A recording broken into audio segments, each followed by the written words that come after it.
rad. So let's talk about music. Let's talk about your journey in music and how you got to where you are now. Yes. All right. Born and raised? Talk about where you were born and raised. Born in Dordrecht. It's a medium town in Holland, the Netherlands. Nothing much going on there, you know. I was a skater there when I was a teenager. Skateboarder, yeah. Oh, right on. So same here.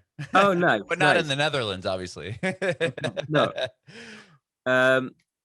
But that didn't last long, I have to say. I mean, but it like I think it trying to think of the word, it formed me, you know. Yeah, sure. And so that's it. That's my upbringing. Like a son of a doctor. Wow. Okay. Like a GP. You call that like that? Yeah, general practitioner, or like just normal the doctor you go to when you have internal medicine doctor sort of stuff. Yeah, sure. Right on. Yeah. Okay. That so I always felt like that was boring or something, but I have good memories. Very warm. Yeah, nice. Good. Very cool. So no music in the family as far as musicians go? No. You're the only one. Wow. Yeah, I mean there was a lot of music. We sang Bach pieces together with the whole family, you know, and stuff like that. Yeah. So there was a lot of music, but no musicians. No.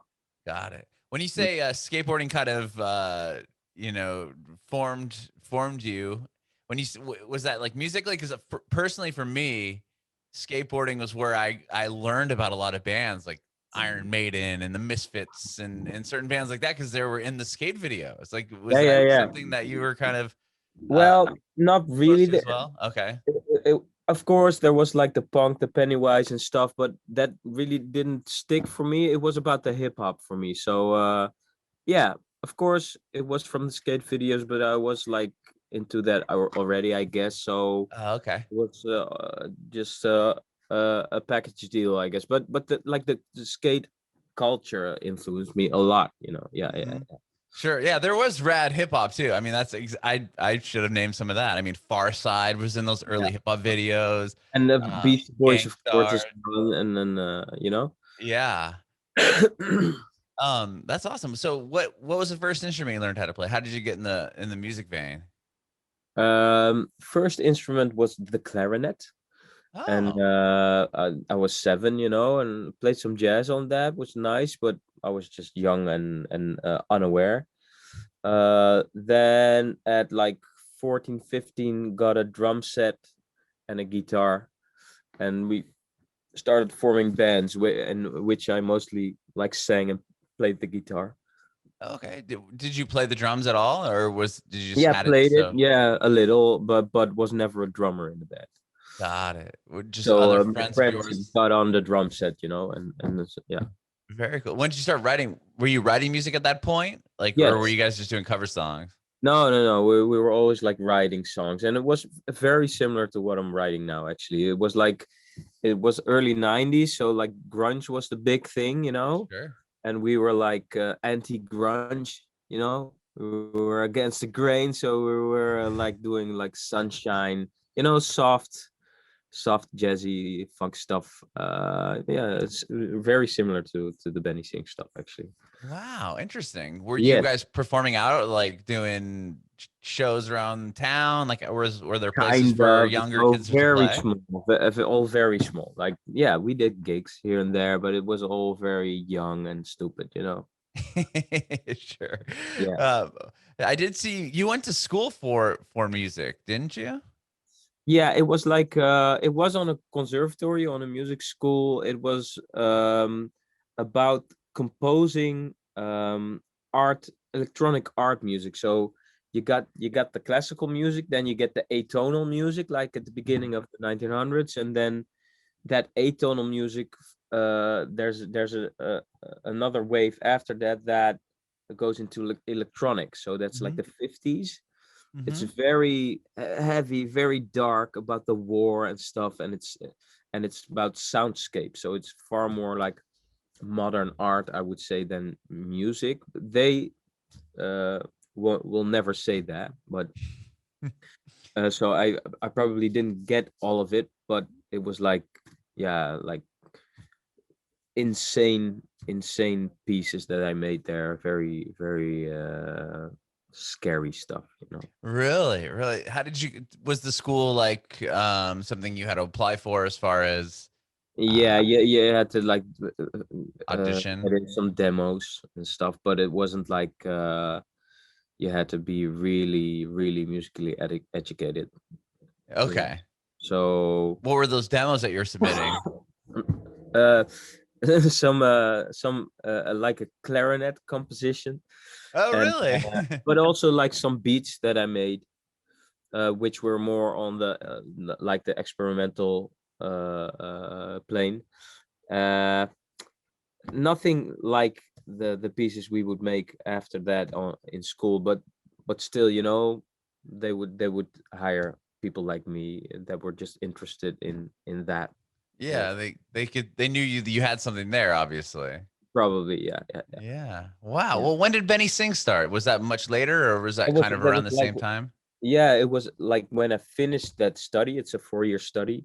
Uh-huh. I was like in a bad place. Like I had an anxiety disorder from like, I don't know, 19 to 29 or something, Mm. or even longer.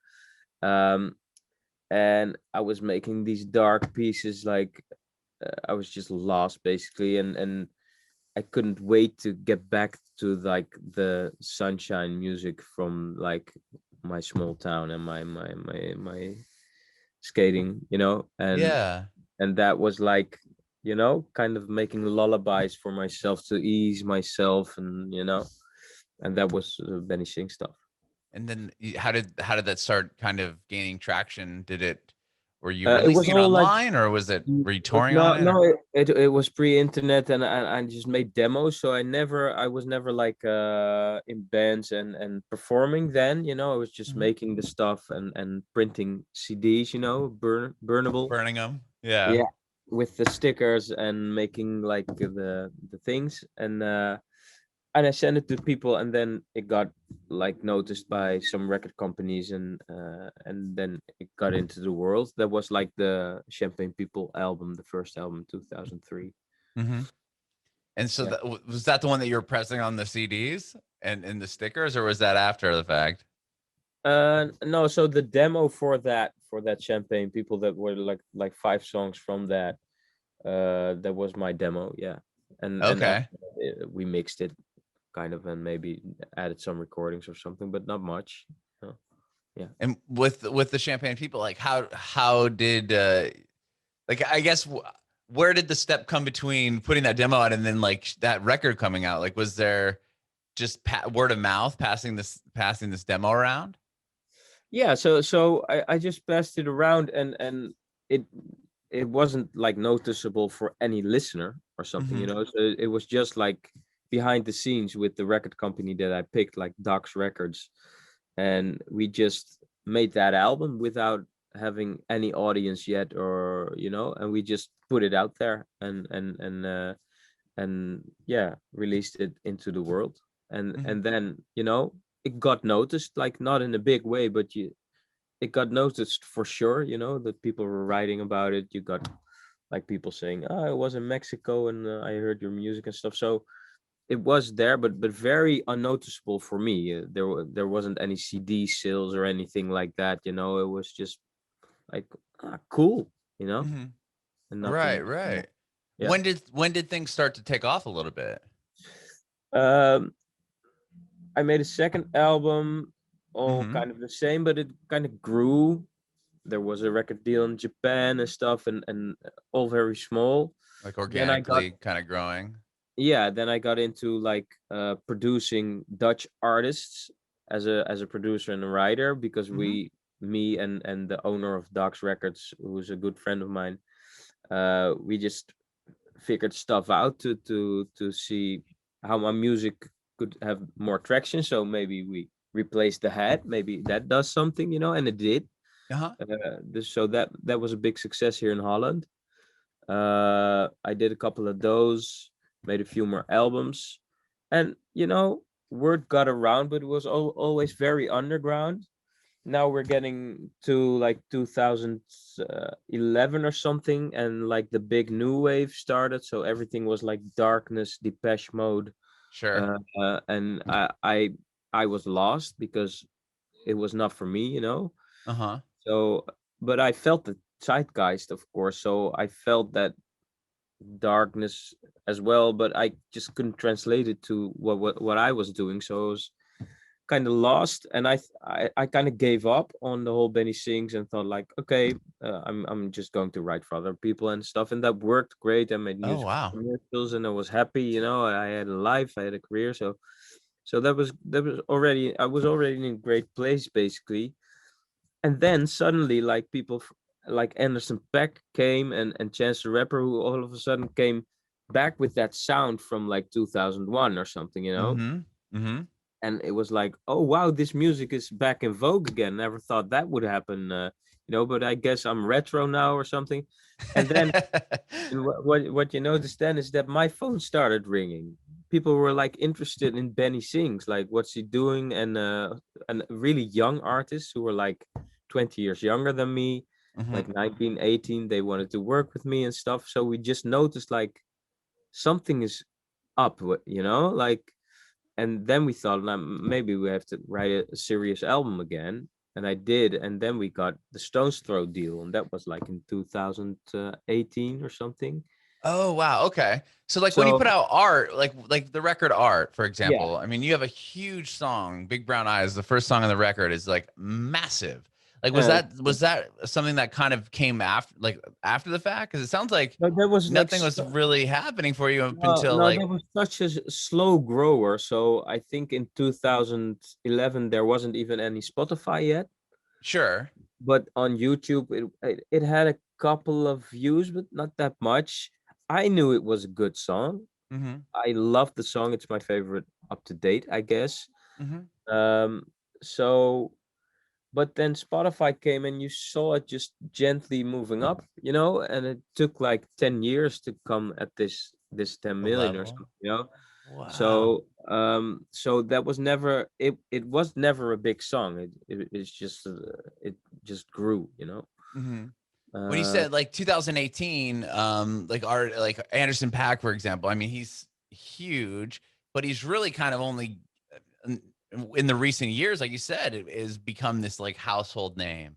And yeah, I saw an article that Rita Ora, like it was like 9 essential things Rita Ora needs. And I'm yeah, like, yeah, yeah, that's interesting. And then it was yeah, like her AirPods because she needs to listen to Benny Sings. And I'm like, right, wow, right. like she's like so modern and like so now Uh-huh. that it's interesting to me that I mean you've had such a long career that in the past 3 years or so all these artists, these like you said 20 years younger than you, are going back and being like, hey, like this guy is has he was doing this way before it Yeah, really kind of caught this new wave. yeah.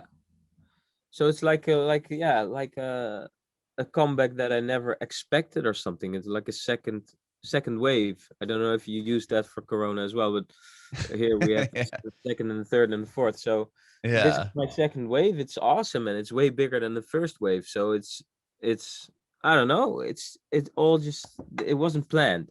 Sure, sure, sure. And so when you say Stone Throw, like when you got Stone's Throw Records, that was recently enough, then, right? Because you put out City Pop, and that was a couple of years ago, year and a Yeah, yeah, half like two ago. years ago. Yeah, Yeah, and that, go yeah. ahead. Sorry. That's when it really took off. Like that's when things started to happen. Okay. And when you were able to work with artists like Anderson Paak or Rex Orange County, for example, Uh-huh. was he reaching out to you around that same time period, or is that kind of right before the wave hit again? Yeah, yeah. So Rex was one of those that like in 2000, let's say 17 or something, started to reach out. Mm-hmm. And Rex wasn't famous at all himself yet. He just had a couple of things on SoundCloud, Sure. but he was of those that first things that started to trickle in, like people wanted to work with Benny Sings. How odd, you know, but great. And so that was like the first signs. Yeah. Well, do you remember, or like the first of that second wave, what kind of got the ball rolling there? Was it like a specific artist, or was it just the fact that people were all taking notice, or just being like, oh, wow, like Yeah. almost using you as like this had already happened? Why didn't it catch as big as it should have I 5 years prior? Rex told me that he knew my music from his parents. Interesting. So when I made my first album, he was like 1 or 2 years old. Oh, wow. Okay. So that's the thing. It's like yeah, like me listening to music of the 70s, you know. Uh-huh. It's insane. It's for him, it's like, yeah, that music that makes him think of his parents and stuff. So I think that was just what was going on. This rebirth of that music is just the the the the people who were like babies back Mhm. then, you know, feeling nostalgic and wanting that to feel that again, you know. Yeah, that's interesting. That's really cool. With that, like, so this wave starts to hit again, and then this wave of a pandemic hits, like Uh-huh. roughly around the same time. Like, tell me about where you were and how that kind of felt. I mean, Well, that must have been a pretty big shocker to you. I mean, you just put out a record. I'm not sure if you were no, able to tour and how that happened. no. I canceled 2020 myself already before it Oh, even okay. happened. So it was like we were going on a huge trip to New Zealand with a camper van with me and my kids and wife. So that was planned, and then after, when we would return, I would take the rest of the year off to finish the next album. Okay. So the touring was already done, everything was done, and like so 2021 would be the year to release again, and stuff like that. So I just you know, um I can't think of the Yeah. phrase, but it didn't Did, hit. it didn't really affect you as much as No. it would have maybe some other artists. Did that affect your songwriting at all, though, for this new record, do you think? No, because all of that was also, the blueprint was already like written pre-pandemic. So I had the blueprint, then we went to New Zealand, and then I would finish it like the rest of the year. Oh, okay. So yeah, it was just nothing for me. My studio is kind of next to my house, a few blocks away, and uh, so I would do what I would do anyway, just walk to the studio and write, you know. Mm. So yeah, I was Wow. yeah. With that, did that you were talking about taking a big trip with your family. Were you able to still do that? Yeah. We got in lockdown there. So we were there for a couple of weeks, and then this happened, and it was really like an adventure. It was really awesome. Like we had to like go north to my aunt, which I didn't know yet, uh, to like seek refuge, you know, in the Sure. night, kids crying, hungry in the back, and but it was beautiful. Like I didn't even know that aunt and what she did, and apparently she's super successful and has had this huge condo with a house next to it, in which we could sleep, and like a big land with all kinds of fruit trees and grow your own crop and stuff. So we had like the best 5 weeks over there. It was really It was almost like a blessing kind of in disguise there yeah with the pandemic. yeah. Of course it was stressful as well, because we had to get back, and you didn't know anything about corona. Had to go in a full packed plane and stuff, so there was a lot of stress and stuff, but you know, it was beautiful. It was really life changing for me and my wife, that trip.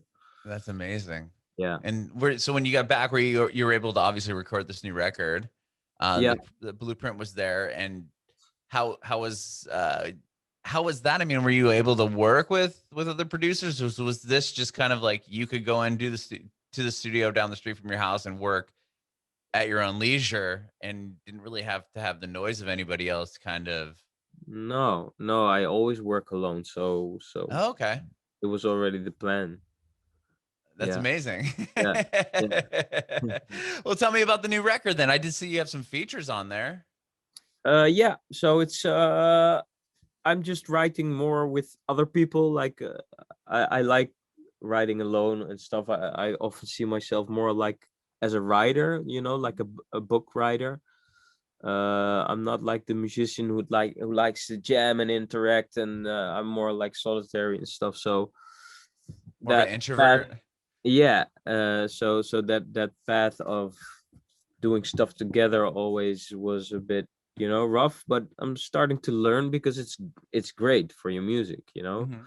So my manager has a big role in that as well. He just kicks me out constantly, as well as live performances and stuff. He kicks me out, and I enjoy it a lot when it's happening. So that's what happened with this album, is just more collaborations. And yeah, I feel like there's growth there, because of that, and also because of me like being more secure in my songwriting and stuff. So yeah, it Mhm. feels good. Speaking of live performances, you have a big one coming up, or at least a really rad live stream performance from this beautiful planetarium. Yes. How did this all kind of come together? I watched the little trailer, but I'd love to hear about it. So there's it's a super cute planetarium. It's actually smaller than you think on the thing. It's but it's super nice. It's a really great like old planetarium, in the old zoo in Amsterdam. And so there are often every day there's a movie there for kids, Oh, okay. to see what the planets do and stuff. So that movie got refreshed by an awesome artist who made these like Sesame Street puppets, and explained all the thing. And Oh, that's I cool. made the music for that movie. Oh, you did. Wow, Yeah. that's awesome. So, My kid, I have a so 4-year-old next in the next door behind me. uh-huh. I'm sure he would love that. Yeah. So um we talked about the zoo owners and stuff, about like maybe we could do a trade, that I make the music because the fee wasn't super high or something. And they said, well, maybe you can use the space ones for something, or and then this came along, and we thought, yeah, let's use the space. But then the trade didn't happen anymore because the zoo is in a super bad place because of corona, so we just paid for it. But yeah, that's how we got there.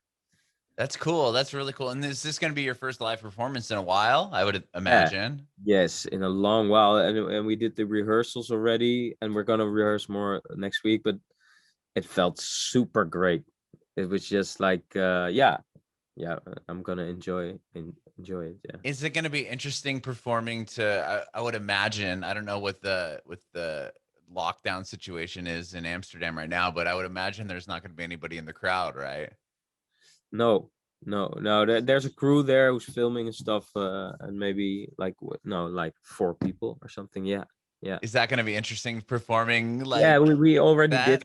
Yeah, we already did some live streams, and it's kind of it's awkward as hell. Like finishing a song, like, and then that like tumbleweed moment, Yeah, after you're that. like, Yeah, did anyone care? the, You the can cricket. submit. Do they have like a screen that you can at least see the little thumbs up and hearts coming Yeah, up? yeah. We're gonna arrange that. Yeah. So it's super weird, but you know I love this band, which I'm playing for now, like the last like 4 or 5 years or something, Hmm. and it's just yeah, it's a joy. So yeah, I can't wait, man. And it's coming. Is the record come out the same day as the performance, or yeah, I think the so. 9th Yeah. of April? Yes. Wow, that's really exciting. I mean, I'm Yeah. sure. Are you going to play the whole? Like, what's the plan? To play new songs, old songs? I mean, that's kind of what you talk about in the trailer. But Yeah. So it's not the whole album, I think. No, there's a couple of songs that we don't play, but we play like I a love that you lot. have this set list off Yeah. camera. I think we play like 8 songs of the new album. 8 songs. No corona, by the way. Yeah. Yeah, so and old songs as well. I love it. Yeah. Thank you so much, Benny Sings. I appreciate you, man, and I cannot wait to see this. And just the venue itself, I was doing a lot of research on it because I'm like, oh, Planetarium, this has got to be insane looking. I mean, Yeah. Oh, and it's it so looks cool. so cool. Yeah, Jupiter comes so close and it's huge, and yeah, it's gonna be nice. Is there a time frame? I just thought of this right now. Is there like a time frame of when you're going to do the performance in relation to where the planets are going to be in the planetarium? Or is it just kind of like, oh, we're going to do it at this time? No. We have something planned, but we're still like talking about that, how that should go. Because the nice thing of this planetarium, and maybe any planetarium, is you can plan a trip through space. You can punch that in. Like we're going to the sun from 1 minute to 5 minutes, and you can speed that up while you're going. So we're going to take a trip through space, during the concert. I love that. That's awesome. That is really awesome. I can't wait to see it. I cannot wait. This sounds like it's going to be so amazing, and it's so fitting for the music that you put out as well. Who knows? I mean, it's not electro or anything like that. It's not like Star Trek music, so it's a bit odd, but why not? Why not? That's so rad. So cool. Again, thank you so much, man. I have one more question for you before I let you go. I want to know if you have any advice for aspiring artists. Make as much as you can, and most of the stuff you're gonna make, please try to hear that it's not good, and just wait for something really good to come along. That's always what I think is the advice. Bringing it backward.